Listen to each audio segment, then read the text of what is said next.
Notre comportement psychologique face aux autres et envers nous-mêmes peut avoir une influence majeure sur notre santé. Ça a un rôle déterminant aussi sur notre santé mentale. Mais dans le fond, là, quand on y pense, on est toujours responsable de la façon dont on réagit aux situations extérieures. Aujourd'hui, je vais te montrer comment mieux gérer tes émotions dans une situation négative pour en venir à adopter une attitude d'invulnérabilité. Moi, c'est Élise, je suis naturopathe et je t'aide à optimiser ta santé en adoptant de saines habitudes de vie. D'abord, c'est important de bien analyser la situation pour être sûr de ne pas en tirer des conclusions trop hâtives. Ça ne sert à rien de vivre nos pires hypothèses si encore elles peuvent s'avérer fausses. Par exemple, si on sort le matin, on croise notre voisin, puis il oublie de nous saluer ou il a l'air un petit peu bête, ben ça se peut que sur le coup, ça nous fasse un petit quelque chose, que ça nous affecte un peu. Mais dans le fond, quand on rationalise la situation, on va probablement se dire que ça n'a pas rapport avec nous, qu'il y a peut-être des problèmes de son côté, puis on va réaliser que c'est pas si grave que ça. Bien, quand on agit comme ça, on est responsable et on est en contrôle de nos réactions émotionnelles. Puis aussi, on est en contrôle du comportement qui va avec.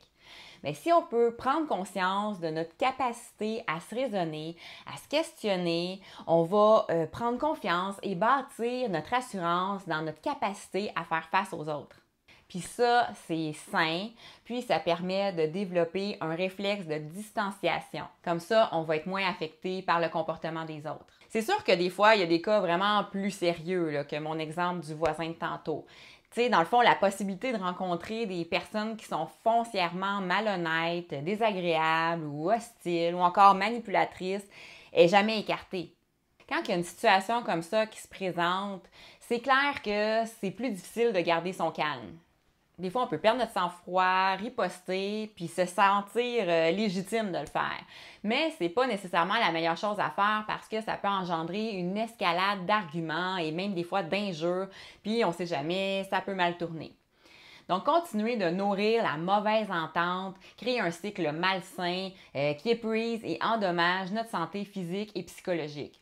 Donc, c'est une fausse victoire. En étant conscient que le stress peut entraîner de nombreux méfaits dans l'organisme et que nos relations avec les autres sont souvent des sources importantes d'anxiété, c'est bien d'ajuster notre comportement de façon à ne pas laisser le comportement des autres nous affecter négativement ou en tout cas le moins possible. Maintenant, je vais t'expliquer comment développer une attitude d'invulnérabilité.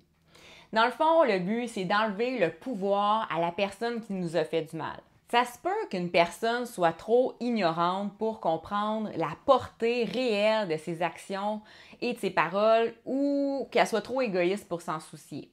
Mais ça, quand on y pense, c'est pas notre responsabilité. C'est pas à nous à payer pour l'ignorance de l'autre personne. C'est sûr qu'une personne qui a subi de graves méfaits, elle va avoir besoin d'être écoutée, encadrée, entourée, appuyée. Sa souffrance ne doit vraiment pas être ignorée. Puis après ça, ben là, c'est sûr que pour elle, ça va devenir plus facile de trouver puis de déployer la force nécessaire pour comprendre justement l'ignorance de la personne qui a fait du mal. En agissant de cette façon-là, on pourrait peut-être développer une attitude d'invulnérabilité face à des personnes dont le comportement est plutôt malveillant. C'est vrai, dans le fond, là, quand on y pense, pourquoi une personne qui nous veut du mal obtiendrait davantage de pouvoir sur notre santé psychologique, physique, mentale? Après tout, pourquoi un être humain qui agit correctement, qui est gentil envers tout le monde, devrait être à la merci d'une autre personne qui a une attitude répressible? Fait que dans le fond, je t'invite vraiment à y penser là, de cette façon-là. Avoir pleinement confiance en tes moyens et soustraire du pouvoir aux personnes qui ont un comportement abusif, ça, c'est une avenue à prioriser dans une recherche d'une vie saine.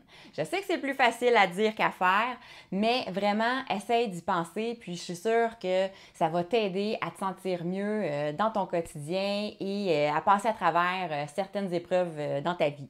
Alors dis-moi si ce que je t'ai partagé aujourd'hui, ça t'aide. N'hésite pas à partager cette vidéo-là à quelqu'un. Je trouve que c'est une façon intéressante de voir les choses.